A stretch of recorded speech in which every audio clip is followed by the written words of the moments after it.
আসসালামু আলাইকুম আপুরা দাদুরা কেমন আছেন? আশা করি সবাই ভালো আছেন এবং সবাই যেন ভালো থাকে এই দোয়াটাই করি। মুই কিন্তু ভালো নাই, মুই গরমের জ্বালায় অতিষ্ঠ হয়ে গেছি বুঝলেন। তাই মোর স্বামী এবার কইলে আজকে যখন শুক্রবার ছুটির দিন চলো একটু ঘুরে আসি নিজ এলাকায়।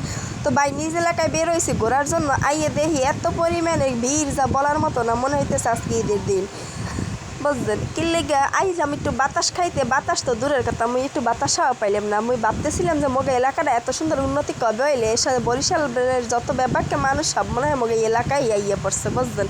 মোগে এলাকাটা হচ্ছে বরিশাল 30 গোটা কীর্তনখোলা নদীর পথে যাইতে যাইতে সামনে আবার দাদার একটু হাফ প্যান্ট পরে বাইরেছে, মনে হয় যে হেরা কক্সবাজারে আইছে। তো যাই হোক, আমাকে এলাকাটায় আসার জন্য সবাই আমাকে দাওয়াত রইল যে উন্মুক্ত আপনাকে জন্য ঘোরার জন্য। এখানে আসতে হলে কোনো টাকা পয়সা কিছুই লাগে না, খালি গাড়ি ভাড়াটা দিয়ে আইবেন। তো সামনে যাইতে দেখতেছিলাম গাছে একটা কি সুন্দর ফুল ফুটতে রয়েছে। এই যে দেখেন আফাই আর দাদু কি সুন্দর রাস্তার মাঝখান দিয়ে হাঁটতেছে। ওরে মনু জানো না তো মোরা এলাকারই মানু। যাই হোক, সামনে গাছটা দেখতে মোর একটা লোভে ধরছে। মুই মোর স্বামীরে কইলাম কি মোর একটা ফুল করে দাও। মোর স্বামী কইলে কাম তো আর খাইয়ে লইয়া নাই, মুই এখন যাবো তোমার লাগে ফুল করতে। মোর মাজা কামড় দেয় বুড়া কালে ভাঙতে চাও। আল্লাহ এবার কি কইলে বেডার ঘরের বেডায় মুই কি লেগে চামু যে হ্যাঁ মাজা কামড়টা ভাঙবে বুঝলেন। মগো আবার রাইতে আসবে একটু আয়োজন আছে মগো বাসায়। ওই যে কইছিলাম মোর স্বামীর বড় ভাই হে আবার একটু বোর্ডে জয়েছে, এই লেগে সকল মানুষ মনে করেন কিছু মানুষের দাওয়াত দিয়েছে যে আজকে খিচুড়ি বিতরণ করবে।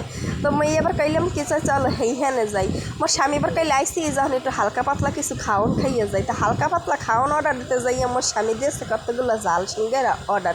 যা মোহে দেওয়ার সাথে সাথে মোর চোখ দিয়ে নাক দিয়ে মুখ দিয়ে পানি পড়ে গেছে বুঝলেন। ওইদিকে এবার চাইয়ে দেখি ওই যে দাদা কি সুন্দর বউয়ার জন্য আয়োজন করতেছে। আরে মোর কপাল, ওই দাদা কেমন তারা বইতে গেছে, যাইয়ে দেখেন বইতে যাইয়ে চিত্তরে নদীর মধ্যে পড়ে যাওয়া আসছে বুঝলেন। ও দাদা আপনি পড়েন আমার গার্লফ্রেন্ডে কানবে। তো আল্লাহ হাফেজ, আজকে ভিডিওটা মোর এই পর্যন্তই ছিল।